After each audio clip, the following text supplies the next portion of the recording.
10 लाख रुपये घेऊन तुम्ही एखाद्याला भोगसू शकता 15-20 मिनिटात, पण ते खर्चायला तू बाहेर राहायला पाहिजे ना. 40 वर्ष आत गेले होते काय 10व्याला वापरतो का? हा माझा टेलपणा कमी करा, तुम्हाला वाईट वाटेल. हे इंग्लिशचे गीत नाही. तुम्हाला मला काय नाव ठेवायचं तेवढं ठेवा. गोडा लावा, माग पुढं लावायचा, तोंडावर लावा. मी बोलतोय खरंच आहे. काय म्हणते कालही दिन आजही दिन उद्या दिन वादाच्या भानगडीत पडू नका. आणि वादातून जो माघार घेतो तो विजयीच होतो. कशाला भांडणं करायचे? राहायचं तरी किती दिवस राहायचं? काय संग न्यायचे? अंगातली ताकद जपून वापरा, खिशातला पैसा जपून वापरा, आणि आयुष्यातली वेळ जपून वापरा. दिवसभर बोंबलं देणार म्हणजे काम का करतो तू? ज्यांचं पोरग 10वीला आणि 12वीला असेल, आत्ता 12वीच्या टोणक्याचा 18 तारखेला पेपर आहे. आज 8 दिवसात 10वीच्या टोणक्याचा 3 तारखेला आहे. आता घरी गेला पोराला आणि पुरीला जवळ घ्या. परीक्षा संपेपर्यंत त्यांचे मोबाईल ताब्यात घेऊन टाका आणि स्विच ऑफ करून ठेवा. शेवटच्या पेपरपर्यंत पुरीला आणि पोराला मोबाईल द्यायचा नाही. तरच ह्या अवलादी पास होती. नाहीतर ह्या उतटून गेल्या अवलादी. लग्वीला गेला आणि मोबाईल आला, त्यानं चेन सुद्धा खोलली नाही. अख्या बुटात पाणी गेलं.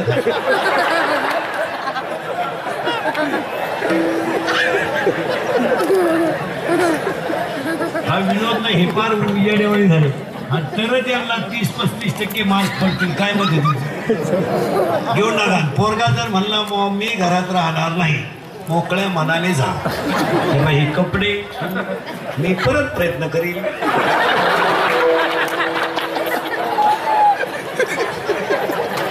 थोडं लांबल पण होईल. पोरगा म्हणला मी फाशी घेईल, ही दोरी होतो मी ओढतो, यायचा एवढं सांग. पोरगा म्हणला मी पॉयझन घेईल, कोणतंही पॉयझन पोराने घेऊ द्या, पोरग 5 तास मरत नाही. माझ्या विश्वास नसला घेऊन पहा. आणि त्याला दवाखान्यातून आणल्यावर म्हणायचं औषध घेतो का? शेण खावा पण औषध नको. कारण त्यानं औषध घेतलं त्याला हॉस्पिटलमध्ये उलटा टांगीत द्या. इकडून नळी घाले त्याने इकडं काढीत आहे. एकदा नळी घालून आणली ना ते रिकाम खोक पाहिलं तरी म्हणत औषध काय. याला कुठं तरी कंट्रोल. आपण म्हणतो मुली बिघडल्या. हे आपण काय करतो महिला म्हणलं तर मुलगी मला आहे, मुलगी तुम्हाला आहे, मुलगा मला आहे, मुलगा तुम्हाला आहे, मी तुमच्या मुलासारखा आहे. आपण काय म्हणतो माहिती का? मुलीवर कंट्रोलच करीत नाही, त्यामुळे मुलगी आपली इज्जत घालवते. 8-10 दिवसातून एकदा पोरीला जवळ घेतलं पाहिजे. काम आजपासून संध्याकाळी थोडं मालिका पाहून झालं, झोपायच्या टायमाला पोरीला जवळ घ्या, तिचं दप्तर उचका शाळेतलं, जरा शेवटचे पानावरचे ग्रहपाठ वाचावं. इतके पॉवरफुल ग्रहपाठ का तुला सुद्धा वाटत ना कॉलेजला जावा.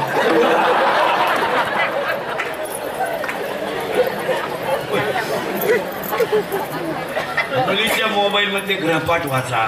मुलीच्या मोबाईलमध्ये सिम बघा किती आहेत, 3 सिम आहेत. त्यात ते व्हॉट्सअपचे मेसेज वाचा. तुला आत्महत्या करावं वाटत ना अशी मेसेज. नाही, दप्तर चेक करा, एसटीचा पास चेक करा, मोबाईल मधला बॅलन्स चेक करा. आपण पुरीला 100 रुपये दिले, त्याच्यात 500 रुपये आले. 100ला 500 ही स्कीम कोणती आहे चौकशी करा. ही 1 GB का 2 GB का पोरगी पडून गेले आई म्हणती मला अंदाज आलता. तू काही कुंभ मेळायला गेली का? आपण म्हणतो बा पोरं बिघडली नाही. पुरी सुद्धा या 5-7 वर्षाची बिंडोक झाल्या. पुरी हुशार करून प्रेमच करीन. MBBS, MD, MTech अशा करून प्रेमच करत नाही पुरी. एकदम भंगरी पोराच्या त्याच्या बगलात गुचिड्या अंडरपॅन्टला वा त्यालाच म्हणते तूच माझी जान.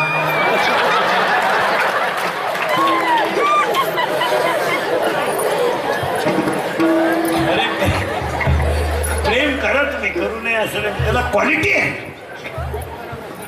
हा पोरगा चांगला वाजवतोय, पोरगी चांगली गाते, हो ना, क्वालिटी आहे. कोण उपाशी तर मारणार नाही, त्याला दर्जाचं ठेवायचं. पोरग चांगलं कीर्तन करताय लागा ना आधी त्याच्या निदान 5-6 हजार रोज आणि तरी हे बंगार पेरंट पोरांच्या नादी लागायचं. पंचायती बंगल्यात राहतील गाऊन ठेव प्रेम दिल दिया है ईद भी देंगे. पावसाळा संपल्यावर काय गाळ देंगे. क्वालिटी पाहिजे. आणि हा विनोद नाही आहे. पुरी न या 2-4 वर्षामध्ये तुम्ही बापांची पाणी इज्जत घालवली. 100% पुरी इंदुरीकरला शिवाय देता. का इंदुरीकर आम्हाला केसांवरून लय बोलतो, कपड्यांवरून लय बोलतो, राहणीमानावरून लय बोलतो. आम्ही कुणाच्या हातवरून जाऊ, कसे कपडे घालू, त्याच्या काय बापाचं जातं. माझ्या बापाचं नाही जात काही, पण मी एका मुलीचा बाप आहे. बापावर भाषण करून नाही जमत, त्याला बापाचंच हृदय लागतं. तुमचं काय मत आहे? पूर्ण एका मिनिटात सांगतो तुम्हाला, 1च मिनिटात सांगतो. बाप मुलीसाठी काय करतो हे कादंबरी करून आणि व्याख्यान करून नाही करणार. त्याला बापाचं हृदय लागतं. काय मत आहे? पूर्ण तुम्ही 10वीला गेले ना, तुम्ही 10वीला गेल्यापासून तुमच्या बापाला तुमच्या लग्नाचं स्वप्न पडतंय. लग्न असं करेल, मंडप असा घालेल, आचार्य असा सांगेल, जेवण असं घालेल, जावई असा असेल. त्याच्या स्वप्नाचा पूर्ण तुम्ही या 5-7 वर्षात चक्काचूर केला. चक्काचूर. तुम्ही पळून जाऊ नये ह्या मताचा मी नाही, पण मला गॅरंटी तुम्ही मला ऐकू शकत नाही. कारण तुम्ही जी झक मारायची ती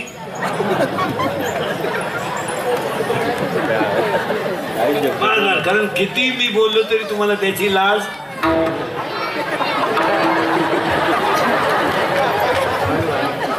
दनादन कबूल झाल्या.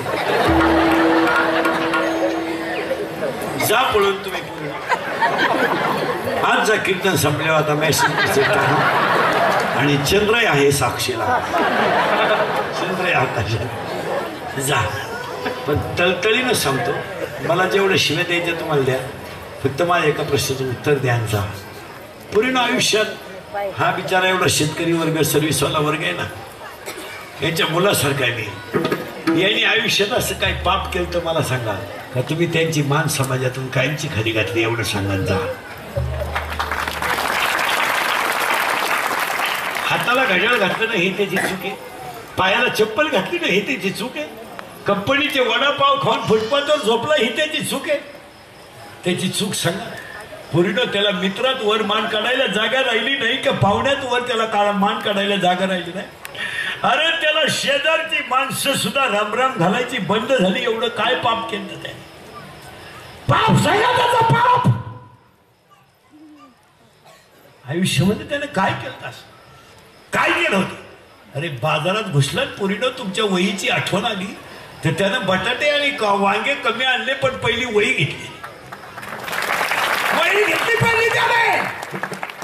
पुरीनं तुमचा जन्म नव्हता झाला तर तुमचा बाप पनवेलला राहायला आला ना विचुंब्याला, तर फुटपाथवर झोपत होता.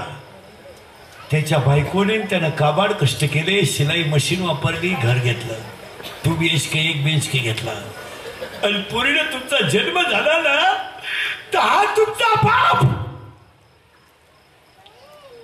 15 मिनिटं एकटा हसत होता. का हसत होता माहिती तुम्हाला? का हसत होता माहिती का? त्याच्या आईने त्याला सांगितलं होतं तुला जर मुलगी झाली तर तू नशिबान असेल. त्याला मुलगी झाल्याचा आनंद नाही झाला, पण माझ्या आईने दिलेल्या आशीर्वादाचा त्याला आनंद झाला. म्हणून तुम्ही 1.5 महिन्याच्या होत्या. तुमची आई तुम्हाला आंघोळ घालायची. कशी घालायची माहितीये? पूर्ण आई पाय पसरायची आणि मांडीवर तुम्हाला पालत घालून पाणी ओतायचे. तुम्ही रडायला लागल्या तर गार ओतायची आणि हसायला लागल्या तर गरम ओतायची. पूर्ण तुमचा बाप तुमच्या अंगावर पाणी ओतायचा आणि तुमची आई तुम्हाला चोळून आंघोळ घालायची. बाप झोळीला झोका द्यायचा आणि त्यांची आई भाकरी करायची. पूर्ण तुम्ही बोलायला लागले ना बाप बोबडा बोलायचा.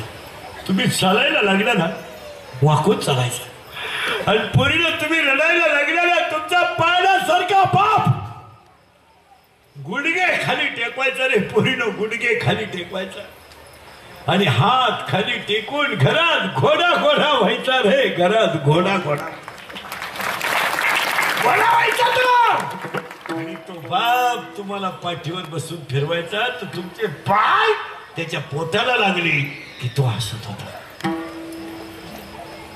काय वाटत असेल तर काय वाटत असेल. 10वीचं टाइम टेबल लागलं. टाइम टेबल लिहून घेतलं. पेपरच्या दिवशी लवकर गेला. तुम्हाला पेपरला नेऊन सोडलं. पेपरला सुटलं तर पेपर सुटेपर्यंत साड्याच्या झाडाखाली बसून राहिला. आणि पेपर संपल्यावर तुम्हाला घरी घेऊन आला. पाहुणे आले पाहिला. पनवेलला खोली बारीक, ताटं भरपूर नाही. शेजारच्याकडून ताटं उसने आणले. त्याला अपमान नसून वाटला पण मुलीसाठी अपमान नाही वाटला. पाहुणे जेवल्यावर म्हणले मुलगी पसंत नाही. पूर्ण एकटाच हसला आणि संध्याकाळी उशीचा कवर ओला होईपर्यंत रडला. पूर्ण तुम्ही प्रेम करू नये हिंमताचा मी नाही. तुम्हाला ज्याच्याबरोबर हात धरायचा त्याच्याबरोबर जा. कोणाबरोबर झक मारायची तुम्हाला ते मारा. पण आता घरी गेल्या बरोबर आत्ता झोपण्याच्या अगोदर तुमच्या बापाला सांगून टाका का माझं ह्या मुलावर प्रेम आहे. मी इसी के बिना मैं पल भर भी जी नहीं सकता. अगर वो कहा मिला तो मेरी जमीन की जैसे हो जाऊंगा. मैं इसकी नहीं तो किसी की भी हो नहीं सकती. त्याला सांगून टाका तुमचा बाप 5 लाख रुपये घालून तुमचं लग्न करेल पण पाया पडतो त्याची इज्जत वाचवा. त्याची इज्जत त्याला फक्त गल्लीने वरमान काढून चालू द्या.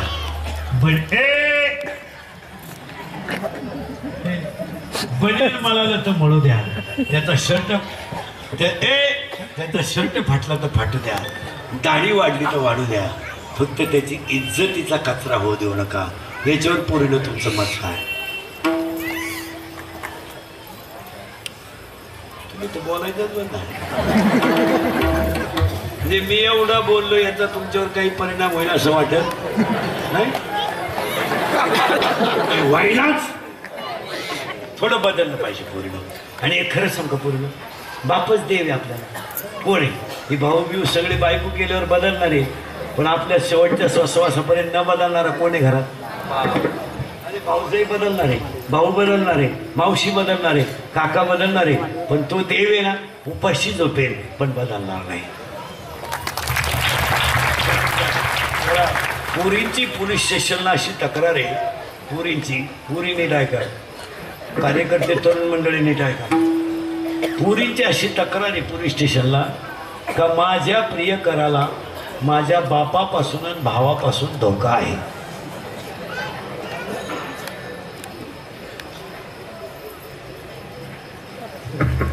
जागे आहे तुमचं डोकंच बंद होईल 2 मिनिटात.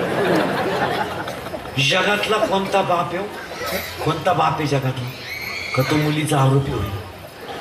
आणि जर मुलगी बापाला आरोपीच ठरवत असेल तर जगातल्या कोणत्या बापानं काय म्हणून मुलीचं पालन पोषण करावं. काय म्हणून मुलीची जबाबदारी घ्यावी. अरे मुलगी शाळेतून उशिरा आली तर दरवाजाच्या आत न जाणारा बाप तिचा आरोपी कसा असेल. पेपर सुटल्याबरोबर गाडीवर घरी घेऊन येणारा आणि कसा पेपर गेला विचारणारा बाप तिचा आरोपी असेल. आता हे तरुण पोर आहेत. आपली बहिणीसाठी बहिणीकडे कोणी वाईट नजरेनं पाहिलं तर त्याचे डोळे काढून टाकण्याची ताकद भावात आहे. मला सांगा भाऊ बहीण 9वीला आहे, भाऊ 10वीला आहे. बहिणीला शाळेत घेऊन जातोय. बहिणीचा तास सुटेपर्यंत शाळेच्या अंगणात बसून राहतोय. दुपारी बहिणीबरोबर जेवतोय. आकृत्या काढून देतोय. बहिणीला रक्ताचं नातं म्हणून जवळचं सांभाळतोय. ती बहीण जर भावाला आरोपीच ठरवत असेल तर जगातला कोणता भाऊ बहिणीवर विश्वास ठेवून तुम्ही 1-2 मिनिटं विचार करा ना. आपली बहीण 10वीला आहे. रविवारी तिला तास होता. आपल्याला सुट्टी होती तरी आपण तिच्यासाठी शाळेत येताना सायकल पंक्चर झाली. आपण तिचं दप्तर सायकलीला टांगलं. ती मोकळी चालली ना आपण ड्युटीत चाललो. ती म्हणली सर आहे पप्पा मला उद्या वही पूर्ण करायची आहे. आपण लवकर उठलो तिचा गृहपाठ पूर्ण करून दिला. अगं दीदी तुला सर मारणार नाही याची जबाबदारी मी आकृत्या काढून देतो. तू फक्त आकृतीला नावं दे बाकी संपलं. पण त्या आकृत्या मला खून करून दे. सांगा आज बहीणच जर भावाला आरोपी ठरवत असेल तर जगातला कोणता भाऊ बहिणीवर विश्वास ठेवून? तुम्ही 2 मिनिटं डोक्याला ताण द्यायला बसलेली माणसं. आणि दुसरा एक मुद्दा आहे, जर बहीण भावाला आरोपीच ठरवत असेल तर त्या भावाला समाजामध्ये काही किंमत आहेच ना. त्याचे मित्र, त्याचा परिवार त्याला काय म्हणत असेल? मी तर ह्या विचाराचा माणूस आहे, बहीण जर भावाला आरोपी ठरवत असेल तर त्या दिवशी तो भाऊ संपलेला असेल. हे हल्ल्या पाहिजे 5-6 दिवसातून, एक 8-10 दिवसातून यांचे थोबाड फोडले. मुलगी हाणायलाच पाहिजे यावर तुमचं मत काय?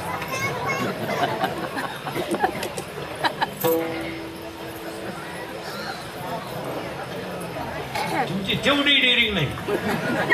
तुम्ही हाय म्हणा होळी म्हणा, तुम्ही नुसत्या जेलमधून सुटल्यासारख्या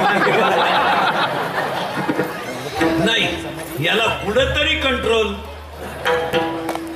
काय अंगातली ताकद जपून वापरा, खिशातला पैसा जपून वापरा, हळदीचा खर्च कमी करा.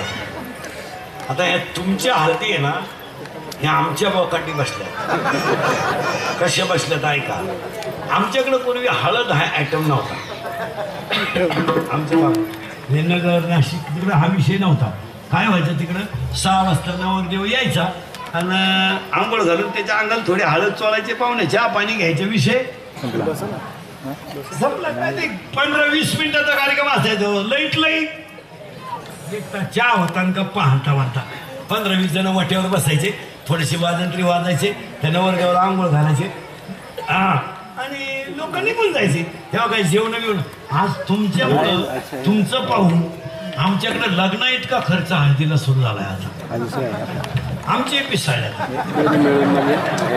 आमचे तर फारच कामं तुम्ही 500 लोकांचा स्वयंपाक लागतो आमच्याकडे हळदीला. आता 500 आणि हळद लागते आमच्याकडं 1.5-2 लाख रात्री.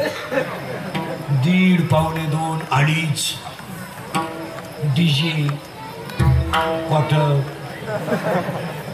पोरी नाचायला, त्यांच्या आया नाचायला, मुलगी चुम्मा द्यायला, आई जाऊ जाते का माहेराला म्हणायला.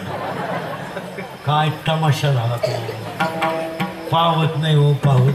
ते पुरीचा बाप मरलच हो. लग्नाला माणसं 300 माणसांचा स्वयंपाक लावतो आणि हळदीला 500चा लावलं. आमच्याकडे नव्हतं. पण या 2 वर्षापासून कोणी रोग आणलाय आमच्याकडे. बरं त्या रोगाची लागण इतकी झाली का म्हाताऱ्या बाया नाचत तो. आता मसनात गावरे गेल्या म्हातारीच्या. पुरीने नाचायचं, चिमा दे गायला. आईनं भरवून पाहिजे, मोवानी टाकायची आईवर पुरी. काय माही गुड्डी ताल धरती. गुड्डीचा एखादा गड्ड्या घेऊन पळून जायला. इथं नाचलं पाहिजे. एका पोरीला मी कीर्तनात म्हणलो लग्नात नाचू नये. ती पोरगी काय म्हणली माहिती का मला? महाराज जरा नंगट होती ती पोर. ती मला म्हणली महाराज पोरी कीर्तनात नाचल्यावर तुम्ही नाव ठेवता, जनाबाई मीराबाई नाही नाचली का? तुवान जोडायची पाळी आली मग. आता ती मीराबाई कुठं नाही, शिमडी कुठं. मी म्हणलं मीराबाई नाचली, तू नाच. पण मीराबाई विष प्याली. 2-4 चमचे पे ना. नवरदेव नाचत यात इतके भंगार आहेत. बंगो बंगो भांगो.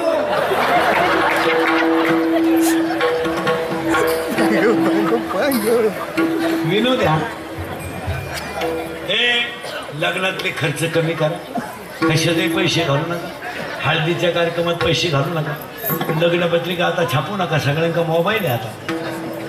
कशाला पैसे घाला. सगळे बसून लोक जेवत होते, आता उभ्याने जेवण सुरू केलं. हलकट क्वालिटीचं ती वरड नाला एक ताटली हातात. जगाला भातच सापडलं नाही, ती ताटलीच घेऊन गेली. चांगले गोल गुलाबजाम होते. कोणत्या बापाचं काय गेलं, गुलाबजामच लांब तुला गेला. काय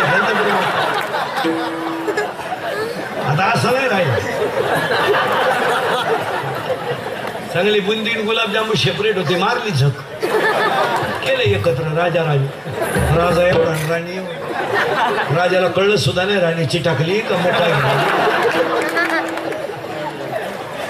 पैसे. आता लग्नात एक फाजील पद्धत आली. मंगलाष्टकाच्या टायमाला नवरा नवरी मधून येणार. गेट केलंय गेट. तो नवरदेव भाड्याच्या गाडीत आला. 35 रुपयाचा चष्मा घेतो लिंबा खात. आता 100ला झालं रे तर 35लाच होता काय.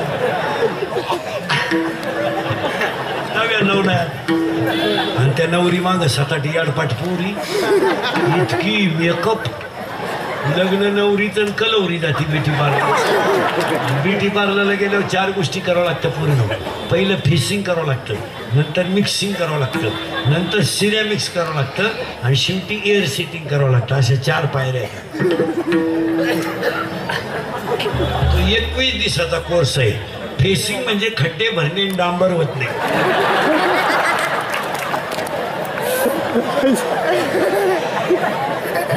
काढून मिक्सिंग म्हणजे त्याला शेप देणे आणि सिरेमिक्स म्हणजे इथल्या फटीत चमकी मारणे.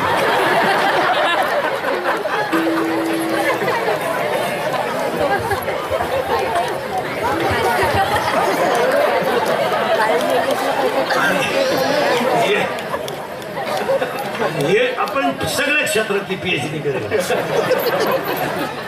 नजरेला माणसाचं सुद्धा भविष्य सांगणार एका मिनिटात. तसं नजरत बसला ना आपला माणूस, हे बाई 2-3 90 मारणार आहेत एका मिनिटात सांगणार.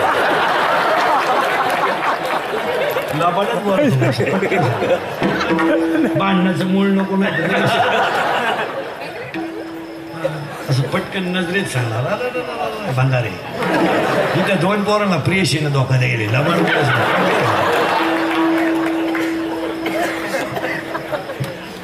असं नजरेनं सांगणार धोकादायक. हे बाई मराठी मीडियम नाही लगेच लक्षात येईल.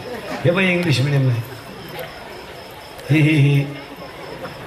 इंग्लिश मीडियम त्या 4 सांग. तेव्हा आम्हाला एकच मुलगी आहे ना. काही सांग तेव्हा आम्हाला मुलगी नाही. मुलगी नाही काही विचारा. तिथं 2-4 पोरी बापाला धोका देण्याचे विचार.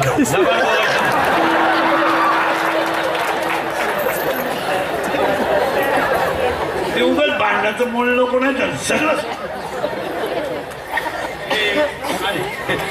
एअर सेटिंग करावं लागतं. तर एअर सेटिंग मध्ये 3 पायऱ्या आहेत पूर्ण. केस धुवून घ्यायचे पहिले, सेप द्यायचा त्याला मोकळा, त्याला एक मध्ये फुगा करायचा वर आणि ही बाजू दाबून घ्यायची. याला म्हणायचं पॉप. आणि ही बाजू पुढं दाबायची आणि एक बाजू मोकळी करायची. याला म्हणायचं देव यावे. आणि एकच बाजू बांधायची, ही मोकळी ठेवायची. चला हवा येऊ द्या. कलवरीने असं केलं नवरदेव गाड्यावरून पडलं. पाहता काय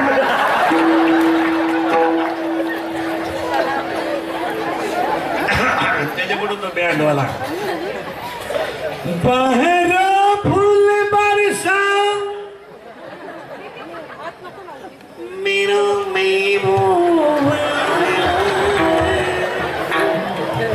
लॉन्स मध्ये एकदम शांतता. असं प्रेम पेटवायचं. बाहेर फुल बरसा मेरो आणि तो महबूब चालू होतो का समज.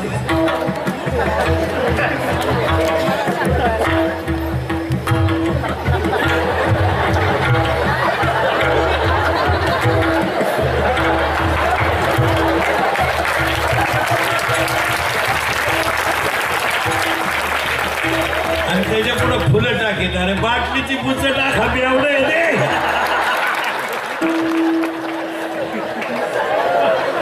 हा ठेवायला तुम्ही द्यावी पांडुरंगा.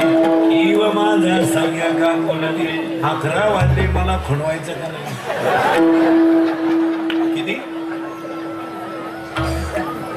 11 वाजले. अनाथ अपराधी पतिता गळा परिपाया